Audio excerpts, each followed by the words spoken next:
بسم الله الرحمن الرحيم.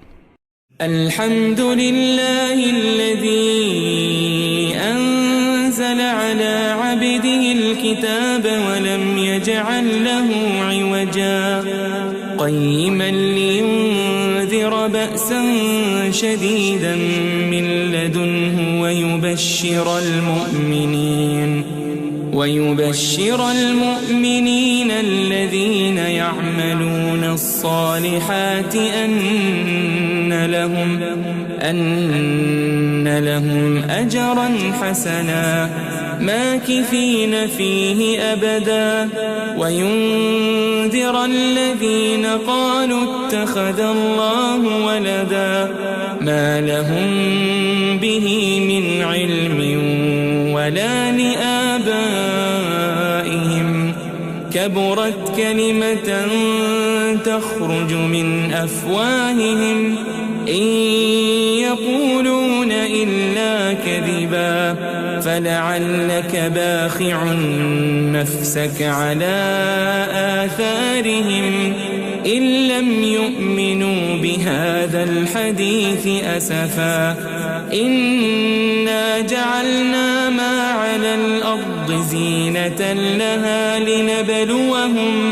لنبلوهم أيهم أحسن عملا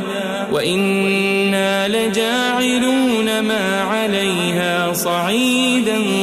جرزا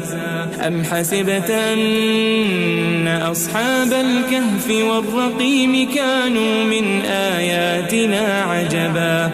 إذ أوى الفتية إلى الكهف فقالوا ربنا آتنا من لدنك رحمة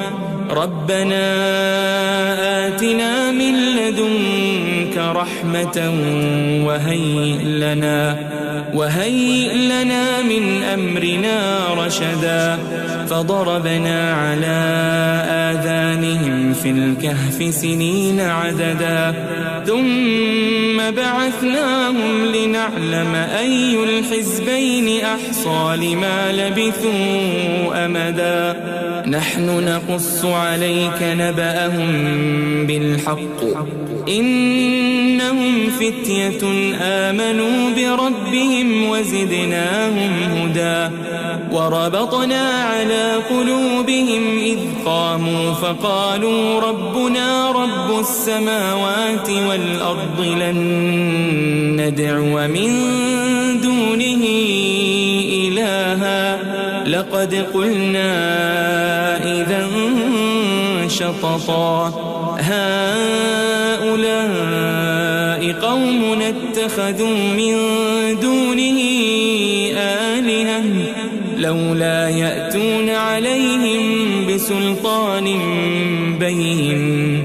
فمن أظلم ممن افترى على الله كذبا وإذ اعتزلتموهم وما يعبدون إلا الله فأووا إلى الكهف ينشر لكم ربكم من رحمته ويهيئ لكم من أمركم مرفقا وترى الشمس إذا طلعت تزاور عن كهفهم ذات اليمين وإذا غربت تقرضهم ذات الشمال وهم في فجوة منه ذلك من آيات الله من يهد الله فهو المهتد ومن يضلل فلن تجد له وليا مرشدا وتحسبهم أيقاظا وهم رقود ونقلبهم ذات اليمين وذات الشمال وكلبهم باسط ذراعيه بالوصيد لو اطلعت عليهم لوليت منهم فرارا ولملئت منهم رعبا وكذلك بعثناهم ليتساءلوا بينهم قال قائل منهم كم لبثتم قالوا لبثنا يوما أو بعض يوم قالوا ربكم أعلم بما لبثتم فابعثوا أحدكم بورقكم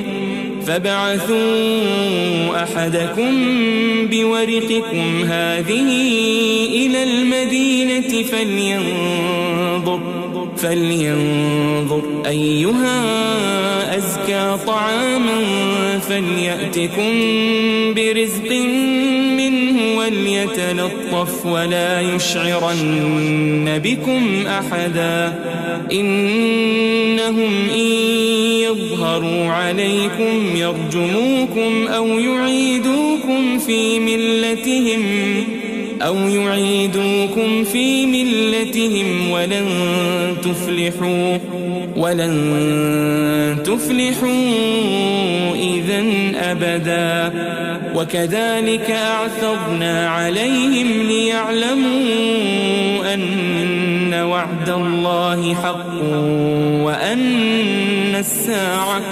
وأن الساعة لا ريب فيها إذ يتنازعون بينهم أمرهم فقالوا ابنوا عليهم بنيانا ربهم أعلم بهم قال الذين غلبوا على أمرهم لنتخذن عليهم مسجدا سيقولون 3 رابعهم كلبهم ويقولون 5 سادسهم كلبهم رجما بالغيب ويقولون 7 وثامنهم كلبهم قل ربي أعلم بعدتهم ما يعلمهم إلا قليل فلا تمار فيهم إلا مراء ظاهرا ولا تستفت فيهم منهم أحدا ولا تقولن لشيء إني فاعل ذلك غدا إلا أن يشاء الله واذكر ربك إذا نسيت وقل عسى أن يهديني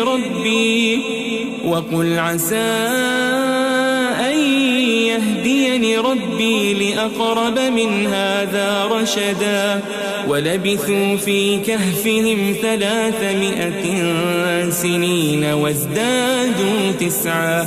قل الله أعلم بما لبثوا له غيب السماوات والأرض أبصر به وأسمع ما لهم من دونه من ولي ولا يشرك في حكمه أحدا واتل ما أوحي إليك من كتاب ربك لا مبدل لكلماته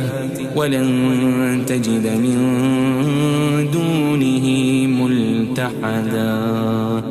واصبر نفسك مع الذين يدعون ربهم بالغداة والعشي يريدون وجهه ولا تعد عيناك عنهم تريد زينة الحياة الدنيا ولا تطع من أغفلنا قلبه عن ذكرنا واتبع هواه وكان أمره فرطا وقل الحق من ربكم فمن شاء فليؤمن ومن شاء فليكفر إنا أعتدنا للظالمين نارا أحاط بهم سرادقها وإن يستغيثوا يغاثوا بماء كالمهل يشوي الوجوه بئس الشراب وساءت مرتفقا إن الذين آمنوا وعملوا الصالحات إنا لا نضيع أجر من أحسن عملا أولئك لهم جنات عدن تجري من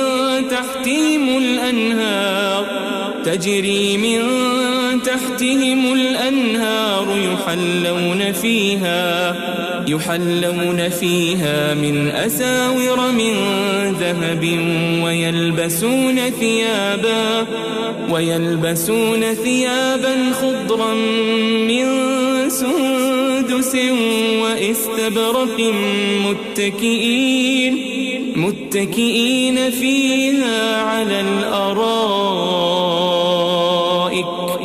نعم الثواب وحسنت مرتفقا.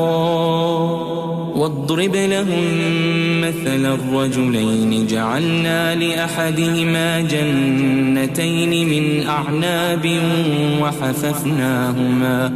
وحففناهما بنخل وجعلنا بينهما زرعا كلتا الجنتين آتت أكلها ولم تظلم منه شيئا وفجرنا خلالهما نهرا وكان له ثمر فقال لصاحبه وهو يحاوره أنا أكثر منك مالا وأعز نفرا ودخل جنته وهو ظالم لنفسه قال ما أظن أن تبيد هذه أبدا وما أظن الساعة قائمة ولئن رددت إلى ربي لأجدن خيرا منها منقلبا. قال له صاحبه وهو يحاوره أكفرت بالذي خلقك من تراب ثم من نطفة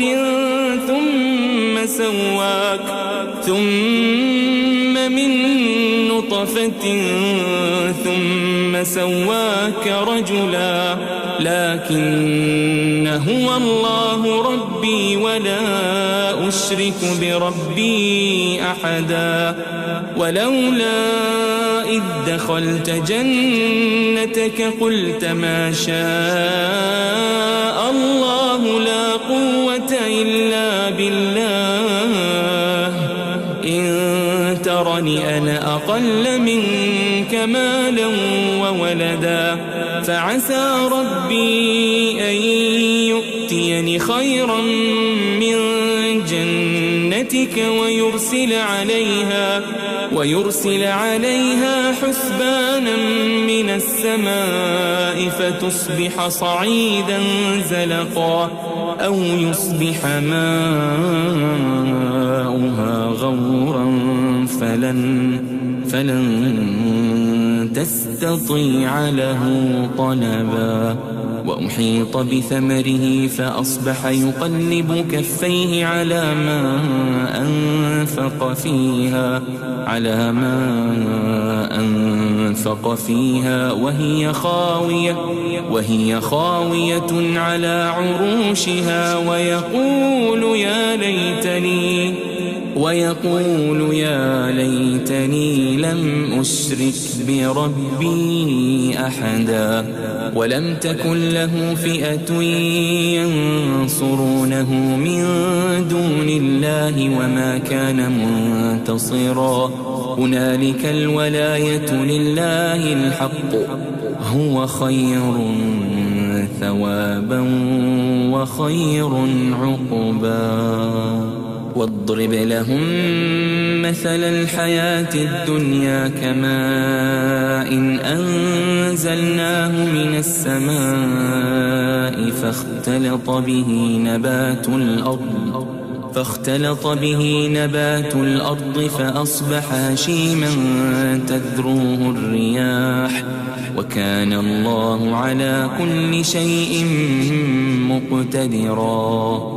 المال والبنون زينة الحياة الدنيا والباقيات الصالحات خير عند ربك ثوابا وخير أملا ويوم نسير الجبال وترى الأرض بارزة وحشرناهم فلم نغادر منهم أحدا وعرضوا على ربك صفا لقد جئتمونا كما خلقناكم أول مرة بل زعمتم أن لن نجعل لكم موعدا ووضع الكتاب فترى المجرمين مشفقين مما فيه ويقولون يا ويلتنا ما لهذا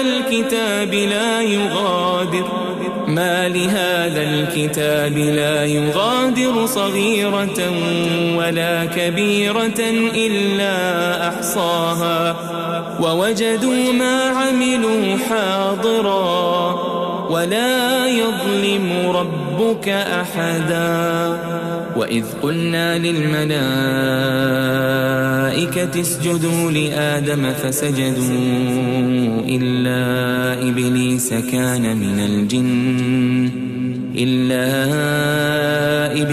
كان من الجن ففسق عن أمر ربه أفتتخذونه وذريته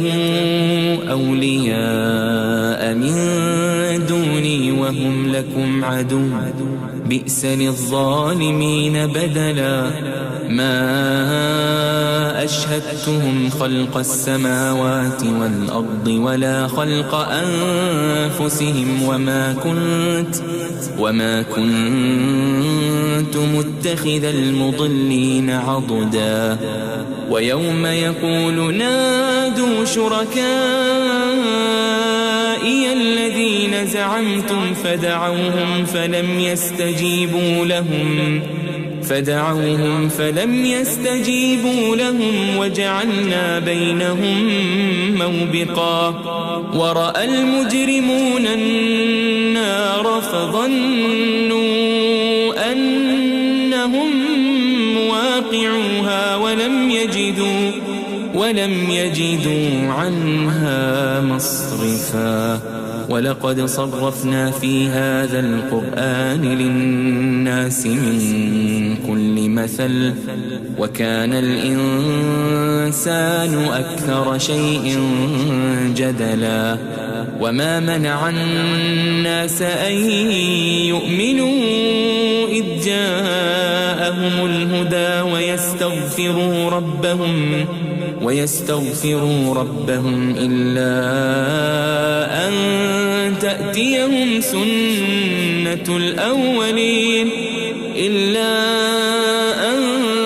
تأتيهم سنة الأولين أو يأتيهم العذاب قبلا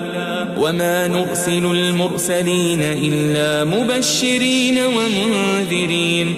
ويجادل الذين كفروا بالباطل ليدحضوا به الحق واتخذوا آياتي وما أنذروا هزوا ومن أظلم ممن ذكر بآيات ربه فأعرض عنها ونسي ما قدمت يداه إنا جعلنا على قلوبهم أكنة أن يفقهوا وفي آذانهم وقرا وإن تدعهم إلى الهدى فلن يهتدوا إذن أبدا وربك الغفور ذو الرحمة لو يؤاخذهم بما كسبوا لعجل لهم العذاب بل لهم موعد لن يجدوا من دونه موئلا وتلك القرى أهلكناهم لما ما ظلموا وجعلنا لمهلكهم موعدا وإذ قال موسى لفتاه لا أبرح حتى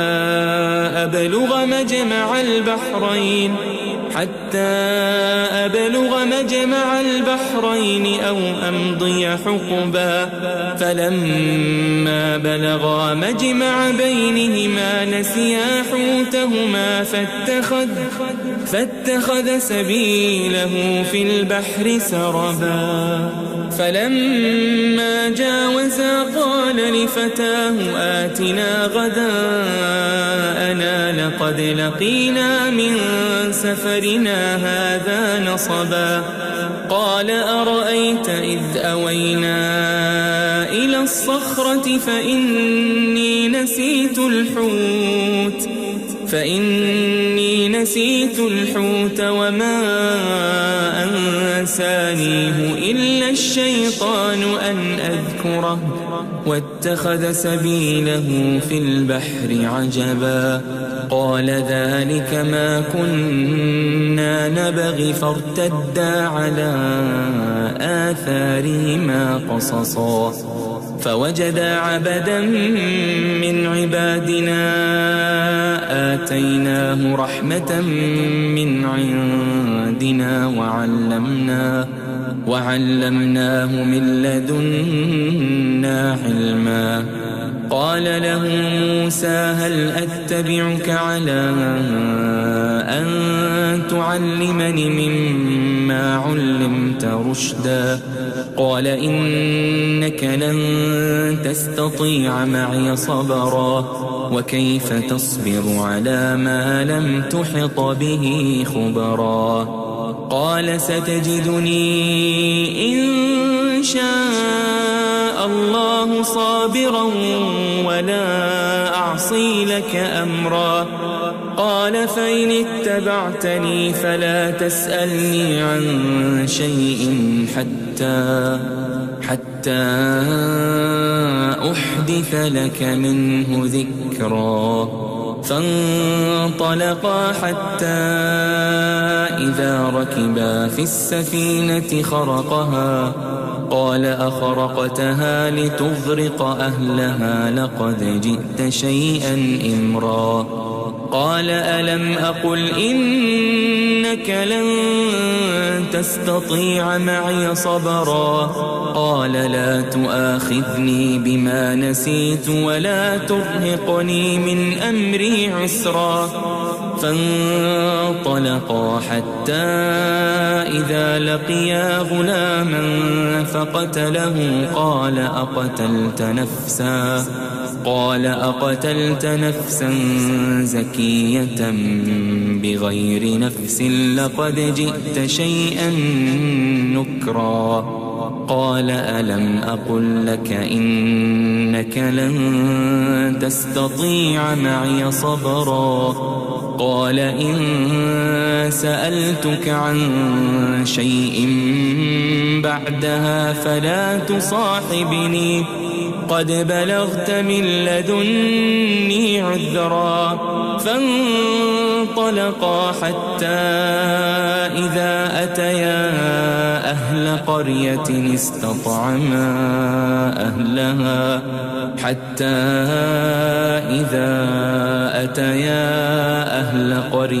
استطعما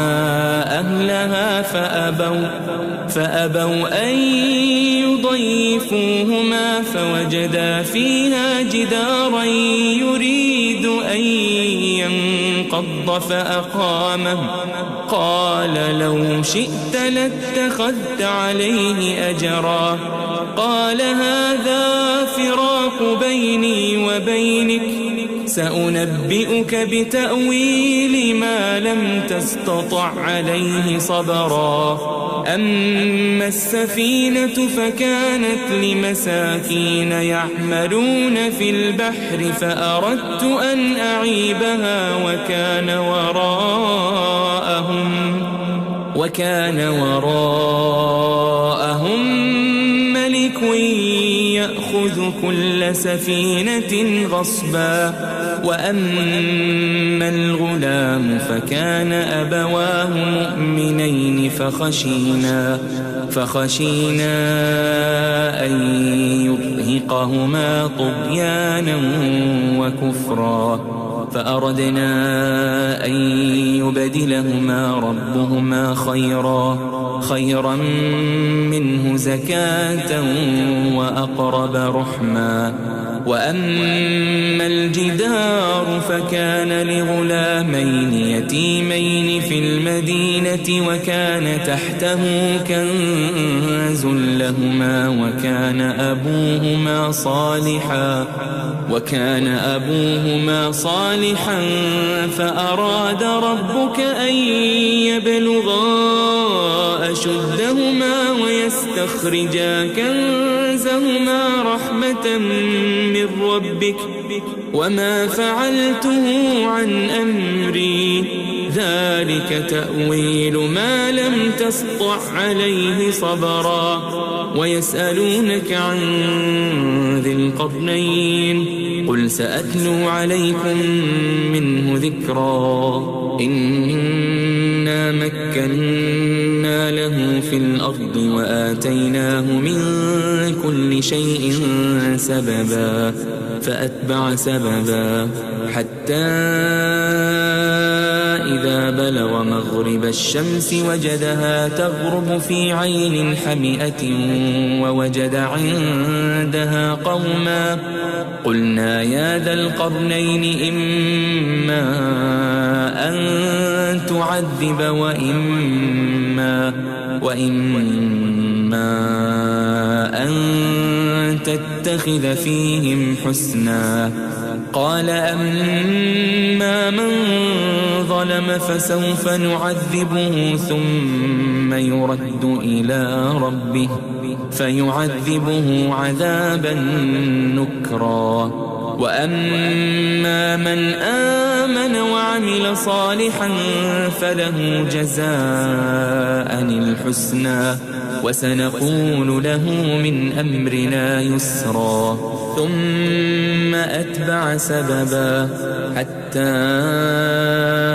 إذا بلغ مطلع الشمس وجدها تطلع على قوم لم نجعل لهم من دونها سترا.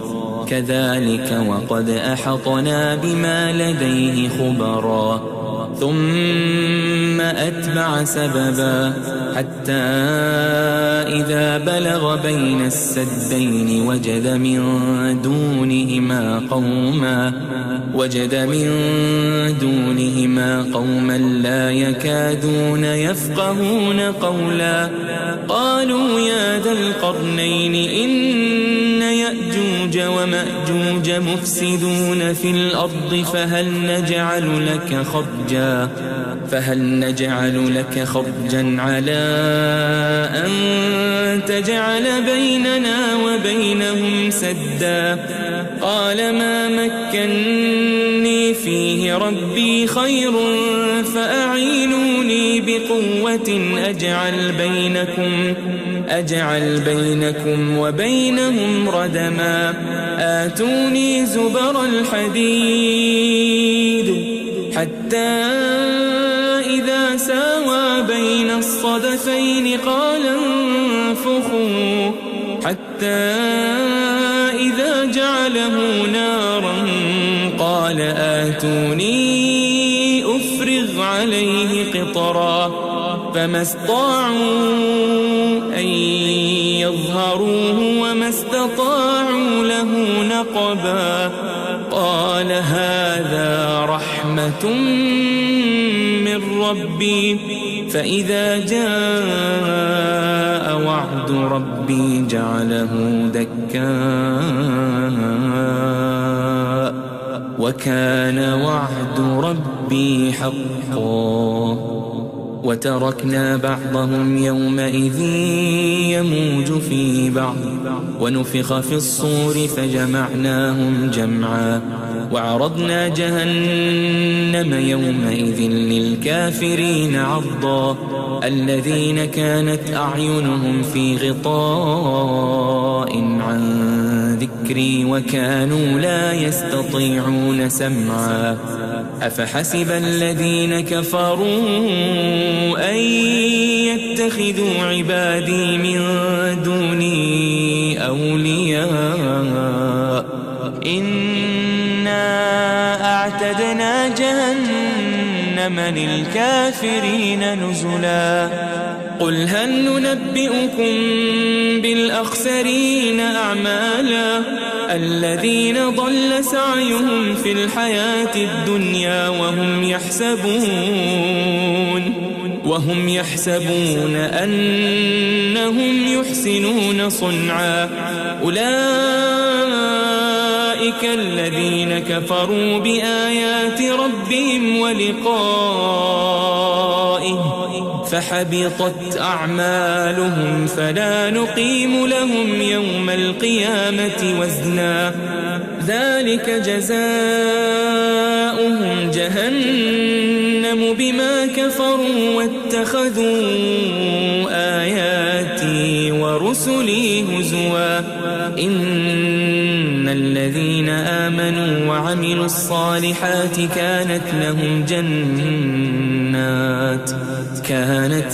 جنات الفردوس نزلا خالدين فيها لا يبغون عنها حولا قل لو كان البحر مدادا لكلمات ربي لنفد البحر قبل أن تنفد كلمات ربي ولو جئنا بمثله مددا قل إنما أنا بشر مثلكم يوحى إلي أنما إلهكم إله واحد فمن كان يرجو لقاء ربه فليعمل عملا صالحا ولا يشرك بعبادة ربه أحدا.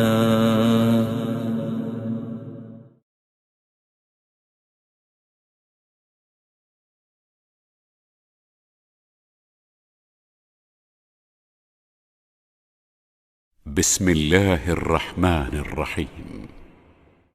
الرحمن علم القرآن خلق الإنسان علمه البيان الشمس والقمر بحسبان والنجم والشجر يسجدان والسماء رفعها ووضع الميزان ألا تطغوا في الميزان وأقيموا الوزن بالقسط ولا تخسروا الميزان والأرض وضعها للأنام فيها فاكهة والنخل ذات الأكمام والحب ذو العصف والريحان فبأي آلاء ربكما تكذبان خلق الإنسان من صلصال كالفخار وخلق الجان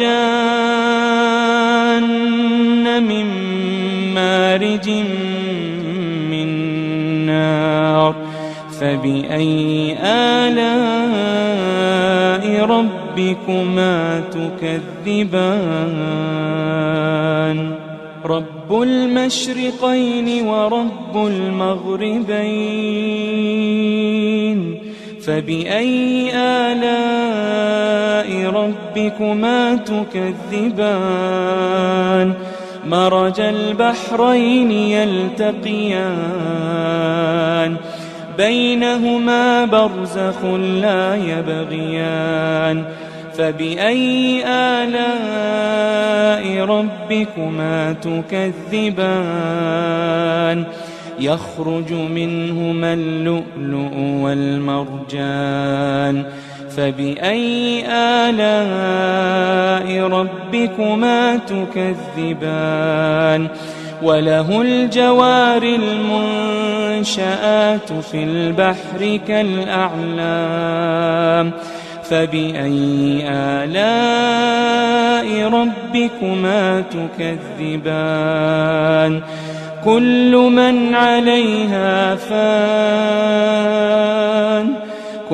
من عليها فان ويبقى وجه ربك ذو الجلال والإكرام فبأي آلاء ربكما تكذبان يسأله من في السماوات والأرض كل يوم هو في شأن فبأي آلاء ربكما تكذبان سنفرغ لكم أيها الثقلان فبأي آلاء ربكما تكذبان يا معشر الجن والإنس إن استطعتم أن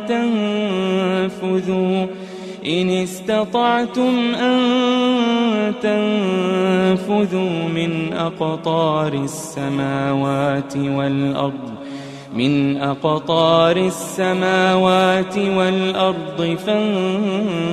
فانفذوا لا تنفذون إلا بسلطان فبأي آلاء ربكما تكذبان يرسل عليكما شواظ من نار ونحاس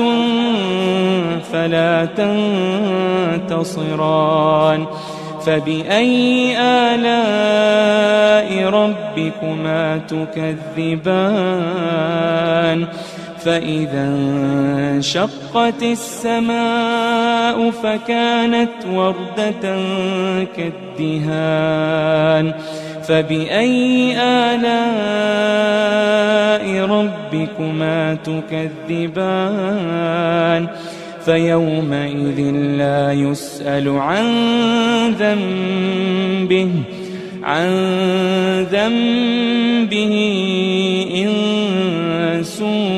ولا جان فبأي آلاء ربكما تكذبان يعرف المجرمون بسيماهم فيؤخذ بالنواصي والأقدام فبأي آلاء ربكما تكذبان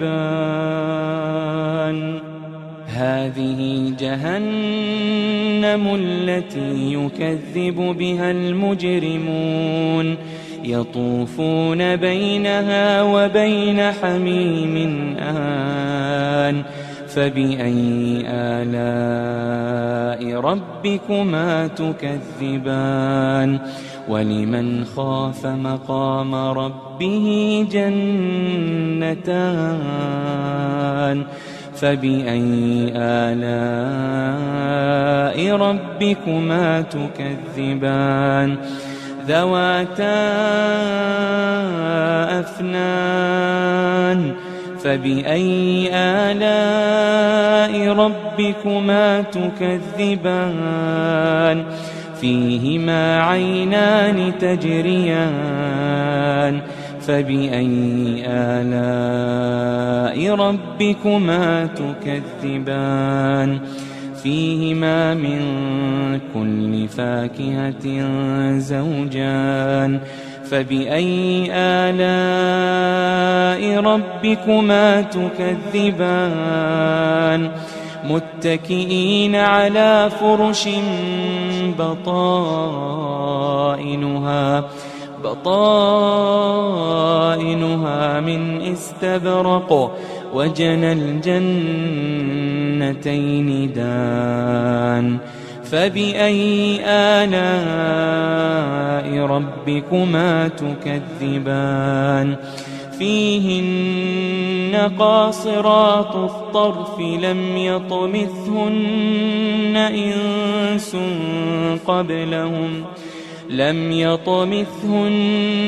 إنس قبلهم ولا جان فبأي آلاء ربكما تكذبان كأنهن الياقوت والمرجان فبأي آلاء ربكما تكذبان هل جزاء الإحسان إلا الإحسان هل جزاء الإحسان إلا الإحسان فبأي آلاء ربكما تكذبان ومن دونهما جنتان فبأي آلاء ربكما تكذبان مدهامتان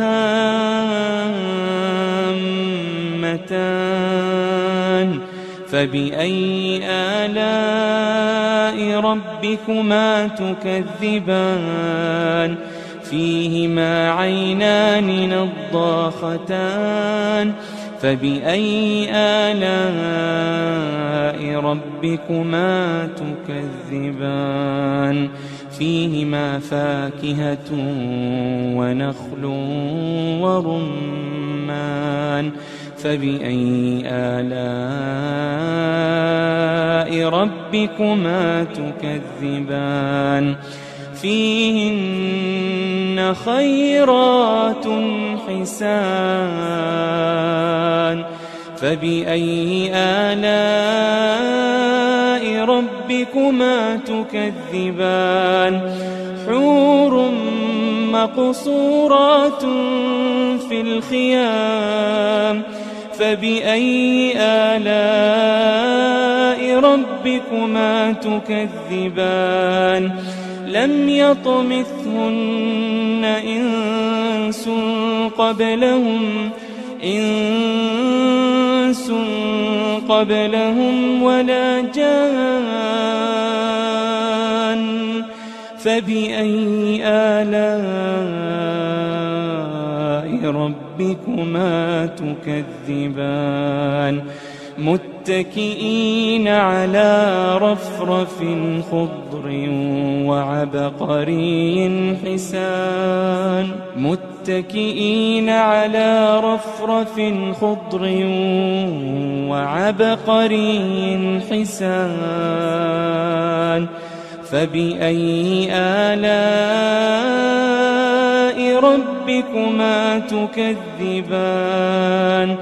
تبارك اسم ربك ذي الجلال والإكرام.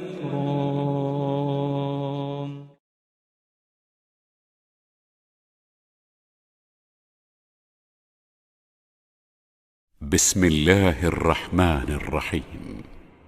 إذا وقعت الواقعة ليس لوقعتها كاذبة خافضة رافعة إذا رجت الأرض رجا وبست الجبال بسا فكانت هباء بثا وكنتم أزواجا ثلاثة فأصحاب الميمنة ما أصحاب الميمنة وأصحاب المشأمة ما أصحاب المشأمة والسابقون السابقون أولئك المقربون في جنات النعيم ثلة من الأولين وقليل من الآخرين على سرر موضونة متكئين عليها متقابلين يطوف عليهم ولدان مخلدون بأكواب وأباريق وكأس من معين لا يصدعون عنها ولا ينزفون وفاكهة مما يتخيرون ولحم طير مما يشتهون وحور عين كأمثال اللؤلؤ المكنون جزاء بما كانوا يعملون لا يسمعون فيها لغوا ولا تأثيما إلا قيلا سلاما سلاما وأصحاب اليمين ما أصحاب اليمين في سدر مخضود وطلح منضود وظل ممدود وماء مسكوب وفاكهة كثيرة لا مقطوعة ولا ممنوعة وفرش مرفوعة إنا أنشأناهن إنشاء فجعلناهن أبكارا عربا أترابا لأصحاب اليمين ثلة من الأولين وثلة من الآخرين وأصحاب الشمال ما أصحاب الشمال في سموم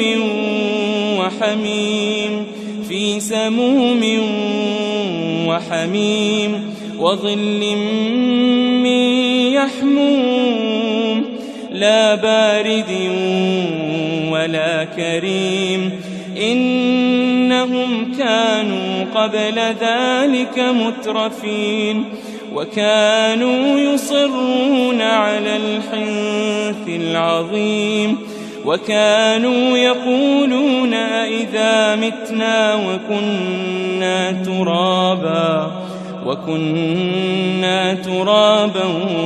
وعظاما أئنا لمبعوثون أو آباؤنا الأولون قل إن الأولين والآخرين لمجموعون إلى ميقات يوم معلوم ثم إنكم أيها الضالون المكذبون لآكلون من شجر من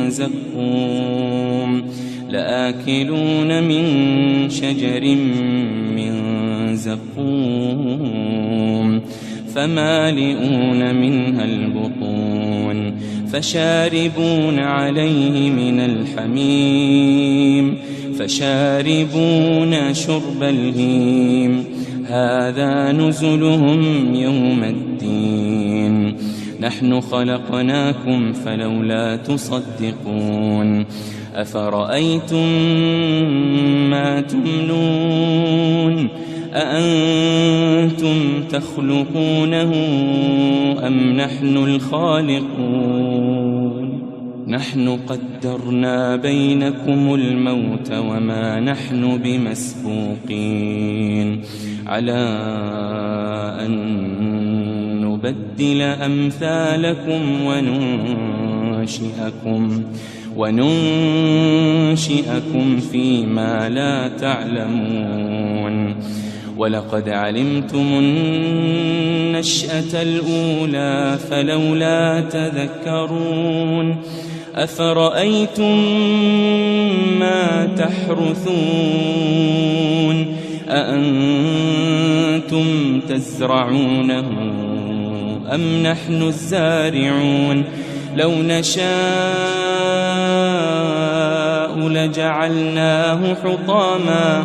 لجعلناه حطاما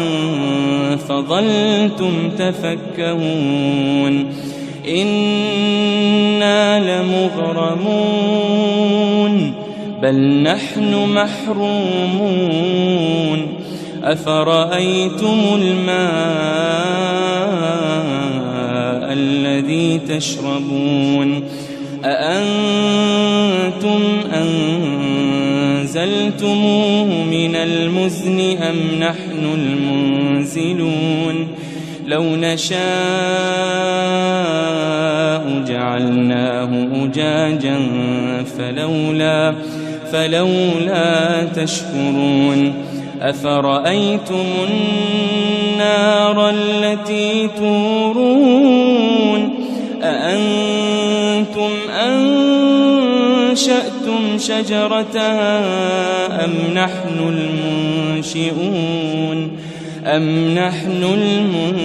المنشئون نحن جعلناها تذكرة ومتاعا للمقوين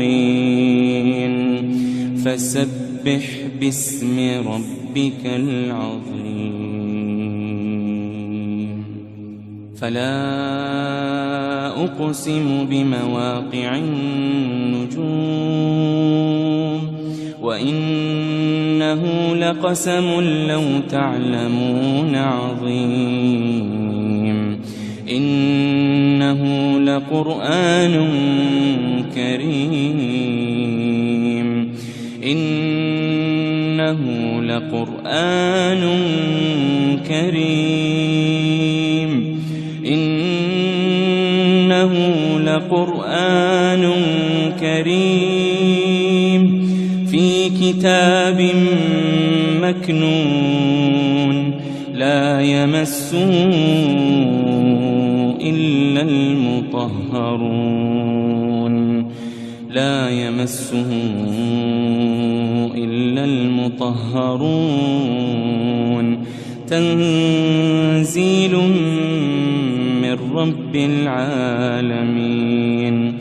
تنزيل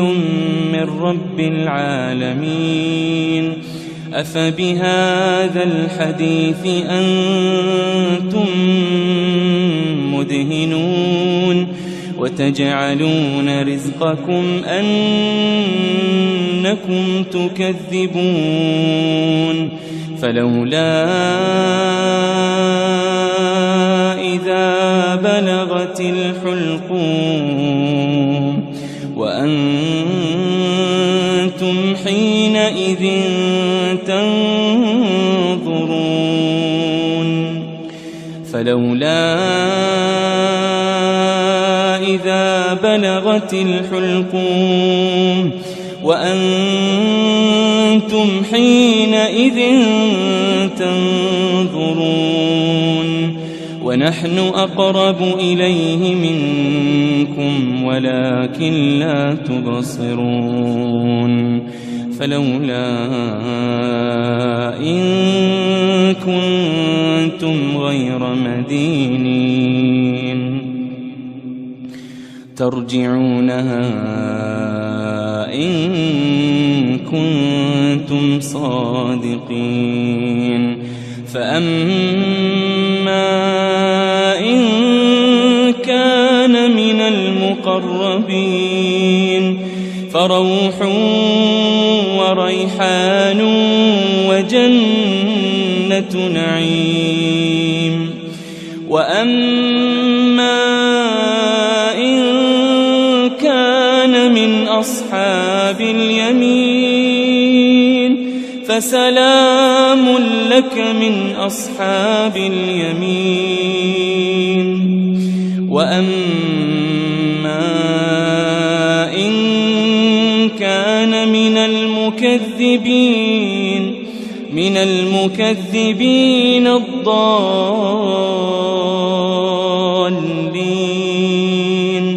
فنزل من حميم وتصلية جحيم. إن هذا لهو حق اليقين فسبح باسم ربك العظيم.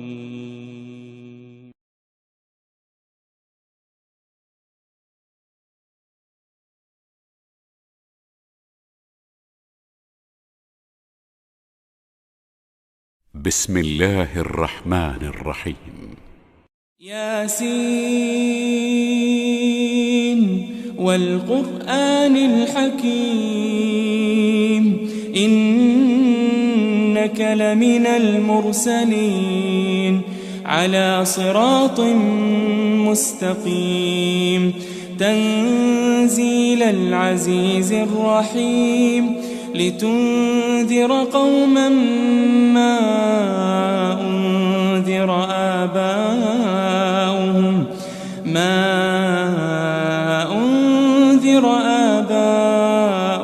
فهم غافلون. لقد حق القول على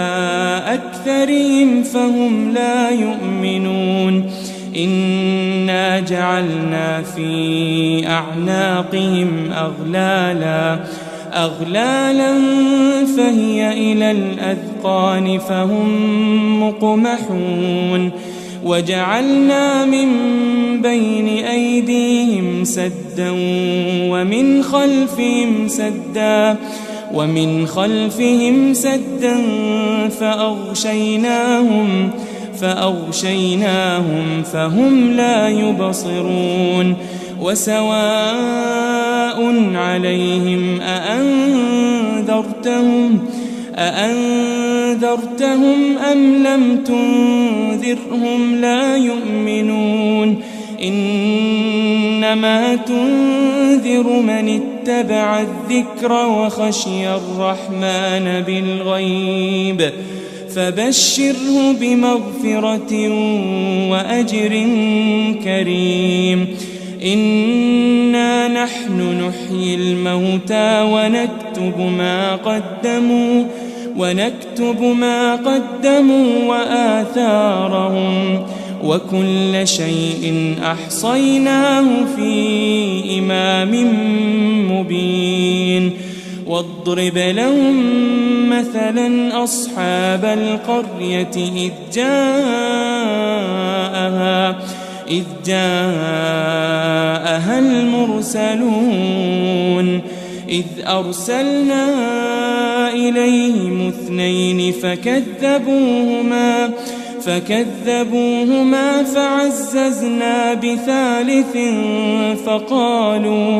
فقالوا إنا إليكم مرسلون. قالوا ما أنتم إلا بشر مثلنا وما أنزل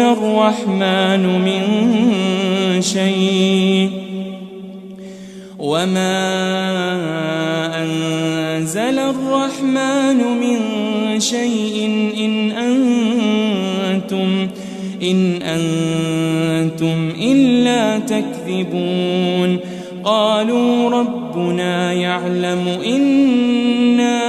إليكم لمرسلون وما علينا إلا البلاغ المبين قالوا إنا تطيرنا بكم لئن لم تنتهوا لنرجمنكم وليمسنكم منا عذاب أليم قالوا طائركم معكم أئن ذكرتم بل أنتم قوم مسرفون وجاء من أقصى المدينة رجل يسعى قال يا قوم اتبعوا المرسلين اتبعوا من لا يسألكم أجرا وهم مهتدون وما لي لا أعبد الذي فطرني وإليه ترجعون أأتخذ من دونه آلهة إن يردني الرحمن بضر لا تغن عني شفاعتهم شيئا ولا ينقذون إني إذا لفي ضلال مبين إني آمنت بربكم فاسمعون قيل ادخل الجنة قال يا ليت قومي يعلمون بما غفر لي ربي وجعلني من المكرمين وما أنزلنا على قومه من بعده من جند من السماء وما كنا منزلين إن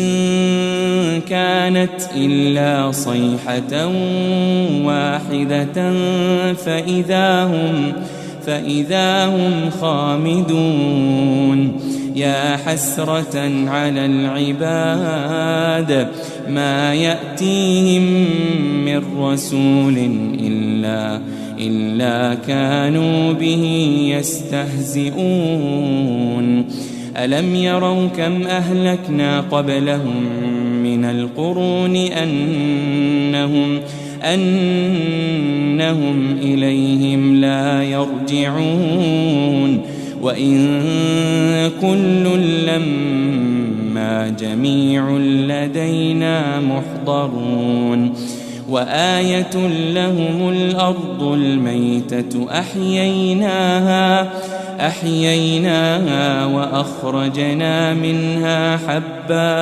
وأخرجنا منها حبا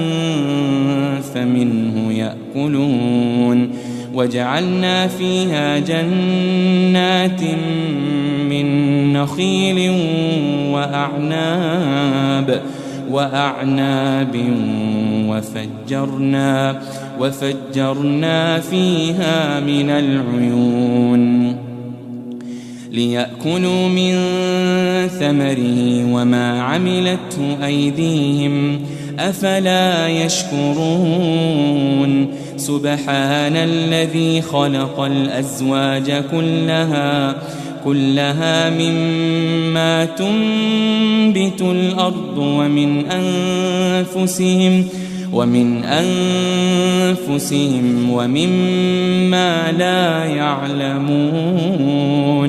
وآية لهم الليل نسلخ منه النهار فإذا هم مظلمون والشمس تجري لمستقر لها ذلك تقدير العزيز العليم والقمر قدرناه منازل حتى عاد كالعرجون القديم لا الشمس ينبغي لها أن تدرك القمر ولا الليل سابق النهار وكل في فلك يسبحون وآية لهم أنا حملنا ذريتهم في الفلك المشحون وخلقنا لهم من مثله ما يركبون وإن نشأ نغرقهم فلا صريخ لهم ولا هم ينقذون إلا رحمة منا ومتاعا إلى حين وإذا قيل لهم اتقوا ما بين أيديكم وما خلفكم لعلكم ترحمون وما تأتيهم من آية من آيات ربهم إلا كانوا عنها معرضين وإذا قيل لهم أنفقوا مما رزقكم الله قال الذين كفروا للذين آمنوا أنطعم من لو يشاء الله أطعمه إن أنتم إلا في ضلال مبين ويقولون متى هذا الوعد إن كنتم صادقين ما ينظرون إلا صيحة واحدة تأخذهم وهم يخصمون فلا يستطيعون توصية ولا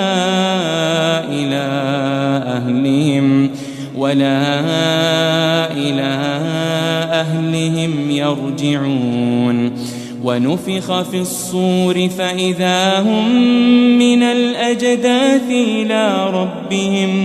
إلى ربهم ينسلون قالوا يا ويلنا من بعثنا من مرقدنا هذا ما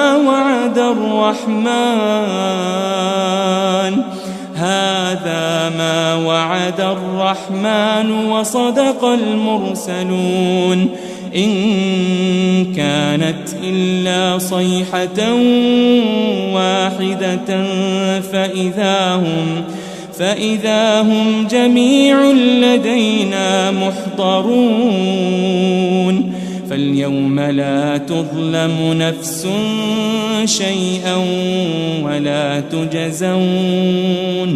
ولا تجزون إلا ما كنتم تعملون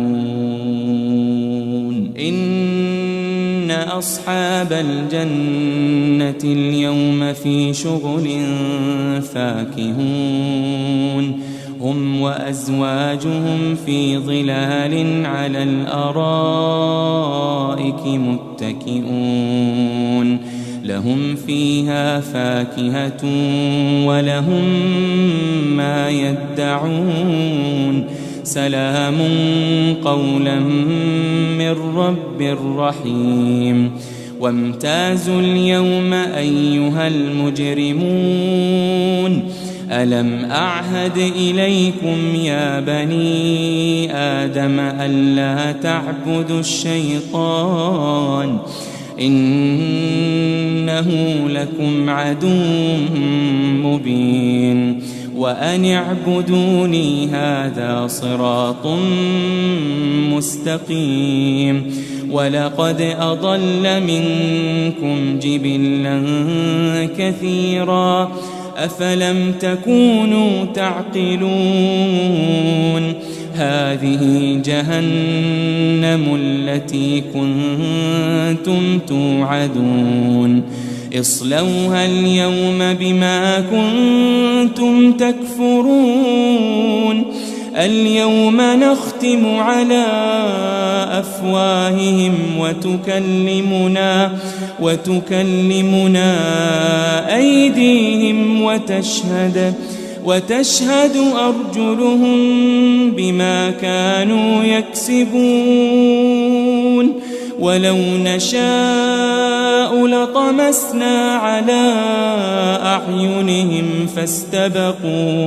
فاستبقوا الصراط فأنى يبصرون ولو نشاء لمسخناهم على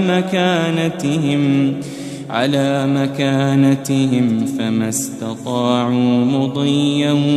ولا يرجعون ومن نعمره ننكسه في الخلق أفلا يعقلون وما علمناه الشعر وما ينبغي له إن هو إلا ذكر وقرآن مبين لينذر من كان حيا ويحق القول على الكافرين أولم يروا أنا خلقنا لهم مما عملت أيدينا أنعاما فهم لها مالكون وذللناها لهم فمنها ركوبهم ومنها يأكلون ولهم فيها منافع ومشارب أفلا يشكرون واتخذوا من دون الله آلهة لعلهم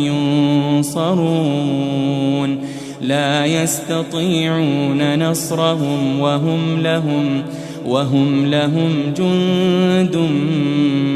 محضرون فلا يحزنك قولهم إنا نعلم ما يسرون وما يعلنون أولم ير الإنسان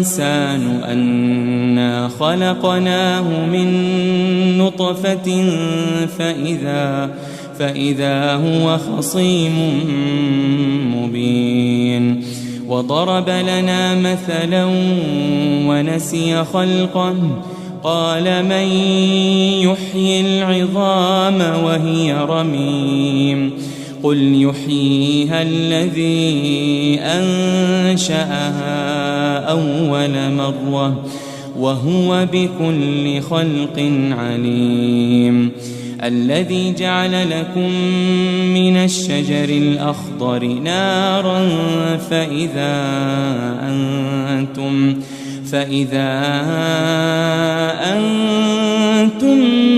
منه توقدون أوليس الذي خلق السماوات والأرض بقادر على أن يخلق مثلهم بلى وهو الخلاق العليم إنما أمره